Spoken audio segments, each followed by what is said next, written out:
नमस्कार दोस्तों, मैं अर्जुन त्रिवेदी एक बार फिर से स्वागत करता हूं आपका आपके अपने YouTube चैनल शिक्षा संकल्प एकेडमी में। तो जैसा कि हम जानते हैं कि हमारा बोर्ड एग्जाम बहुत ही नज़दीक आ चुका है, तो आज हम लेके आ चुके हैं आपके लिए सामाजिक विज्ञान के 80 ऐसे महत्वपूर्ण ऑब्जेक्टिव क्वेश्चन जो आपके बोर्ड एग्जाम में आपको बहुत ही सहायता दिलाएगी। तो वीडियो को शुरू करने से पहले आपसे एक ही गुजारिश है, कृपया चैनल पर अगर आप नए हैं तो चैनल को सब्सक्राइब कर दीजिए, वीडियो को लाइक कर दीजिए और उन बच्चों को शेयर कर दीजिए जो इस बार बोर्ड का एग्जाम देना चाहते हैं। तो चलिए शुरू करते हैं। पहला प्रश्न है दोस्तों, इनमें से कौन प्राकृतिक आपदा नहीं है? ऑप्शन है सुनामी, बाढ़, आतंकवाद, भूकंप। तो हम जानते हैं कि वैसा आपदा जो प्रकृति के द्वारा घटित होता है प्राकृतिक आपदा कहलाता है, और वैसी आपदाएं जिनमें मानव का हाथ हो या मानवीय कारकों का हाथ हो उसे मानव जनित आपदा कहते हैं। तो इसमें आतंकवाद एक ऐसी आपदा है जिसमें मानवीय कारकों का हाथ होता है, तो आतंकवाद प्राकृतिक आपदा नहीं है। दूसरा प्रश्न है, इनमें से कौन मानव जाति आपदा है, मानव जनित आपदा है? ऑप्शन है सांप्रदायिक दंगे, आतंकवाद, महामारी, उपयुक्त सभी। तो इसका सही उत्तर होगा उपयुक्त सभी। तीसरा प्रश्न है, सुनामी का प्रमुख कारण क्या है? समुद्र में भूकंप का आना, जमीन का हिलना, द्वीप पर भूकंप का आना, कोई नहीं। इसका सही उत्तर है समुद्र में भूकंप का आना। चौथा प्रश्न है, नदियों में बाढ़ आने का प्रमुख कारण क्या है? जल की अधिकता, नदी की तली में अवसाद का जमाव, वर्षा की अधिकता, उपयुक्त सभी। तो इसका सही उत्तर होगा उपयुक्त सभी। पांचवा प्रश्न है, बिहार का कौन सा क्षेत्र बाढ़ग्रस्त क्षेत्र है? ऑप्शन है पूर्वी बिहार, दक्षिणी बिहार, उत्तरी बिहार। इसका सही उत्तर है उत्तरी बिहार। छठा प्रश्न है, किस नदी को बिहार का शोक कहा जाता है? ऑप्शन है गंगा, गंडक, कोसी, पुनपुन। इसका सही उत्तर है कोसी। कोसी नदी को बिहार का शोक कहा जाता है। सातवां प्रश्न है, बाढ़ क्या है? प्राकृतिक आपदा है, मानव जनित आपदा है, सामान्य आपदा है? तो बाढ़ एक प्राकृतिक आपदा है। आठवां प्रश्न है, सूखा किस प्रकार की आपदा है? प्राकृतिक आपदा, मानव जनित आपदा, सामान्य आपदा? तो सूखा भी एक प्राकृतिक आपदा है। नौवां प्रश्न है, सूखे की स्थिति किस प्रकार आती है? ऑप्शन है अचानक, पूर्व सूचना के अनुसार, धीरे धीरे, कोई नहीं। तो सूखे की स्थिति धीरे धीरे आती है। 10वां प्रश्न है, सूखे के लिए जिम्मेवार कारक है? वर्षा की कमी, भूकंप, बाढ़? तो सूखे के लिए जिम्मेवार कारक है वर्षा की कमी। 11वां प्रश्न है, सूखे से बचाव का मुख्य तरीका है नदियों को आपस में जोड़ा, वर्षा जल का संग्रह करना? तो सूखे के लिए बचाव का मुख्य तरीका है वर्षा जल का संग्रह करना। 12वां प्रश्न है, महासागर के तली पर होने वाले कंपन को किस नाम से जाना जाता है? भूकंप, चक्रवात, सुनामी, कोई नहीं। तो इसका सही उत्तर है सुनामी। 13वां प्रश्न है, 26 दिसंबर 2004 को विश्व के किस हिस्से में भयंकर भूकंप आया था? ऑप्शन है पश्चिम एशिया, प्रशांत महासागर, अटलांटिक महासागर, बंगाल की खाड़ी। इसका सही उत्तर है बंगाल की खाड़ी। 14वां प्रश्न है, भूकंप से पृथ्वी की सतह पर पहुंचने वाली सबसे पहली तरंग को किस नाम से जाना जाता है? तो सबसे पहली तरंग को पी तरंग के नाम से जाना जाता है। 15वां प्रश्न है, भूकंप केंद्र के ऊर्ध्वाधर पृथ्वी पर स्थित केंद्र को क्या कहते हैं? ऑप्शन है भूकंप केंद्र, अधिक केंद्र, अनुकेंद्र। इसका सही उत्तर है अधिक केंद्र। 16वां प्रश्न है, बाढ़ के समय निम्नलिखित में से किस स्थान पर जाना चाहिए? ऊंची भूमि वाले स्थान पर, गांव के बाहर, खेत में, नदी में? तो इसका सही उत्तर है ऊंची भूमि वाले स्थान पर। 17वां प्रश्न है, मलबे के नीचे दबे हुए लोगों का पता लगाने के लिए किस यंत्र की मदद ली जाती है? ऑप्शन है दूरबीन, इंफ्रारेड कैमरा, हेलीकॉप्टर। इसका सही उत्तर है इंफ्रारेड कैमरा। 16वां प्रश्न है, आग से जलने की स्थिति में क्या जले हुए स्थान पर क्या प्राथमिक उपचार करना चाहिए? ऑप्शन है ठंडा पानी डालना चाहिए, गर्म पानी डालना चाहिए, अस्पताल पहुंचाना चाहिए, इनमें से कोई नहीं। इसका सही उत्तर है ठंडा पानी डालना चाहिए।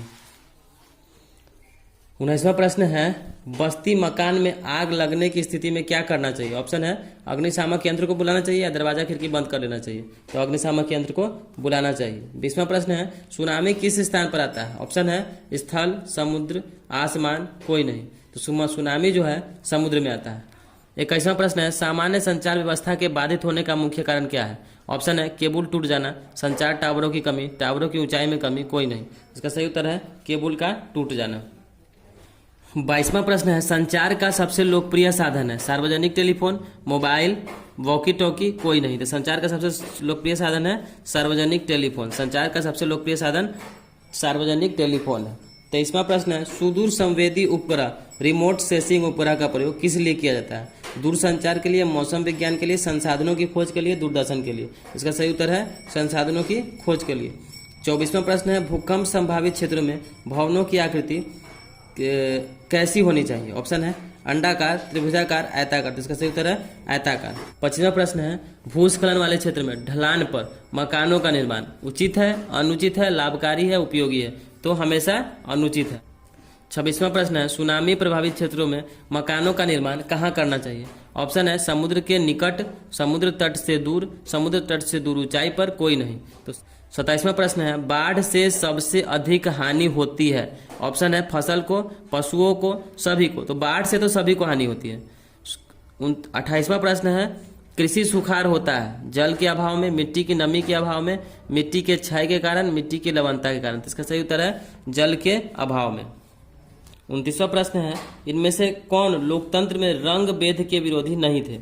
ऑप्शन है थॉमस, जॉन, जेड गुडी। इसका सही उत्तर है जेड गुडी। 30वां प्रश्न है जब हम लैंगिक विभाजन की बात करते हैं तो हमारा अभिप्राय क्या होता है। दोस्तों हमने ऑप्शन हटा दिया इसलिए कि वीडियो बहुत ज्यादा बड़ा हो जाता है, इसलिए ऑप्शन हटा दिया, सीधे उत्तर दे रहे हैं। उत्तर है समाज द्वारा स्त्रियों एवं पुरुषों को दी गई असमान भूमिका है। 31वां प्रश्न है भारत में औरतों के लिए आरक्षण की व्यवस्था कहाँ होती है। ऑप्शन इसका सही उत्तर है पंचायती राज संस्थाओं में। 32वां प्रश्न है अधिकार एवं अवसर की दृष्टि से स्त्री एवं पुरुषों को बराबर मानने वाला व्यक्ति क्या कहलाता है। ऑप्शन इसका सही उत्तर है नारीवादी। 33वां प्रश्न है जाति को मुख्य आधार मानने वाला व्यक्ति क्या कहलाता है। उत्तर है जातिवादी। 34वां प्रश्न है धर्म को मुख्य आधार मानने वाला व्यक्ति, तो इसका सही उत्तर है सांप्रदायिक। 35वां प्रश्न है व्यक्तियों के बीच धार्मिक आस्था पर भेदभाव न करने वाला व्यक्ति, तो इसका सही उत्तर है धर्मनिरपेक्ष। 36वां प्रश्न है सांप्रदायिक राजनीति आधारित है। इसका सही उत्तर है एक धर्म दूसरे से श्रेष्ठ है। 37वां प्रश्न है संविधान के 8वीं अनुसूची में कितने भाषाओं को रखा गया है। तो इसका सही उत्तर है 22 भाषाओं को। 38वां प्रश्न है त्रिस्तरीय पंचायती व्यवस्था का सुझाव किसने दिया। इसका सही उत्तर है बलवंत राय मेहता समिति ने दिया था। 39वां प्रश्न है भारत में पंचायती राज अधिनियम कब पारित हुआ था। इसका सही उत्तर है 1922 ईस्वी में। 40वां प्रश्न है संघ राज्य की विशेषता नहीं है। इसका सही उत्तर है इकहरी शासन व्यवस्था। 41वां प्रश्न है संघ सरकार का उदाहरण है, तो अमेरिका। 42वां प्रश्न है आपातकाल कब लागू हुआ था। तो आपातकाल 1975 ईस्वी में लागू हुआ था और 18 महीनों तक चला था। इसमें दो क्वेश्चन है, आपातकाल कब लागू हुआ था 1975 ईस्वी में, कितने दिनों तक चला था, तो 18 महीनों तक चला था। 43वां प्रश्न है भारतीय संविधान कब लागू हुआ था। तो 26 जनवरी 1950 ईस्वी को भारतीय संविधान लागू हुआ था। 44वां प्रश्न है संपूर्ण क्रांति का नेतृत्व किसने किया। इसका सही उत्तर है जयप्रकाश नारायण ने किया था। 45वां प्रश्न है तारी विरोध आंदोलन कहाँ हुआ था। इसका सही उत्तर है आंध्र प्रदेश में हुआ था। कब हुआ था 1992 ईस्वी में हुआ था। 46वां प्रश्न है सूचना के अधिकार आंदोलन की शुरुआत कब हुई थी। इसका सही उत्तर है राजस्थान में 2005 ईस्वी में हुई थी। 47वां प्रश्न है बोलबिया में जन संघर्ष का मुख्य कारण क्या है। इसका सही उत्तर है पानी की कीमत में वृद्धि। 48वां प्रश्न है सभी राजनीतिक दलों का मुख्य उद्देश्य क्या होता है। सही उत्तर है सत्ता प्राप्त करना। 49वां प्रश्न है लोकतंत्र का प्राण किसे माना जाता है। तो सही उत्तर है राजनीतिक दलों को। 50वां प्रश्न है दल बदल कानून किस पर लागू होता है। सांसदों एवं विधायकों पर लागू होता है। 51वां प्रश्न है नए विश्व सर्वेक्षण के अनुसार भारत में मतदाता कितने हैं। तो 71 करोड़ मतदाता भारत में है। 52 नंबर प्रश्न है लोकतंत्र जनता का, जनता के द्वारा तथा जनता के लिए चलाया गया शासन है। किसने कहा था, किसका कथन है। तो इसका सही उत्तर है अब्राहम लिंकन ने कहा था। 53 नंबर क्वेश्चन है प्राथमिक क्षेत्र कहा जाता है, तो कृषि क्षेत्र को। 54 नंबर क्वेश्चन है किस देश में मिश्रित अर्थव्यवस्था है। इसका सही उत्तर है भारत में। 55 नंबर क्वेश्चन है भारत में योजना आयोग का गठन कब हुआ था। तो 15 मार्च 1950 ईस्वी को हुआ था। 56 नंबर क्वेश्चन है जिस देश का राष्ट्रीय आय अधिक होता है उसे क्या कहते हैं। तो विकसित कहते हैं। 57 नंबर क्वेश्चन है पिछड़ा राज्य किसे कहा जाता है। तो हमारे बिहार को पिछड़ा राज्य कहा जाता है। 58 नंबर क्वेश्चन है किसने कहा अर्थव्यवस्था आजीविका अर्जन की एक प्रणाली है। तो उत्तर है ब्राउन ने कहा था अर्थव्यवस्था आजीविका अर्जन की एक प्रणाली है। 59 नंबर क्वेश्चन है भारत में सर्वप्रथम राष्ट्रीय आय की गणना कब की थी और किसने की थी। तो ऑप्शन इसका सही उत्तर है 1868 ईस्वी में दादा भाई नौरोजी के द्वारा की गई थी, जिसमें 20 रुपया प्रति व्यक्ति राष्ट्रीय आय बताया गया था। 60 नंबर क्वेश्चन है सन 2008-9 के अनुसार भारत की प्रति व्यक्ति आय कितनी है। तो 25,494 रुपया थी। 61 नंबर क्वेश्चन है भारत में वित्तीय वर्ष कब से कब तक का होता है। तो इसका सही उत्तर है 1 अप्रैल से 31 मार्च। 62 नंबर क्वेश्चन है भारत में किस राज्य की प्रति व्यक्ति आय सर्वाधिक है। इसका सही उत्तर है गोवा। 63 नंबर क्वेश्चन है बिहार के किस जिले की प्रति व्यक्ति आय सर्वाधिक है। इसका सही उत्तर है पटना, बिहार की राजधानी है, तो बिहार की पटना जिले की प्रति व्यक्ति आय सर्वाधिक है। 64 नंबर क्वेश्चन है बिहार की कितने प्रतिशत आबादी गरीबी रेखा से नीचे गुजर करती है। तो 41.4% आबादी। 65 नंबर क्वेश्चन है आधुनिक युग की प्रगति का श्रेय किसको दिया जाता है। इसका सही उत्तर है मुद्रा को दिया जाता है।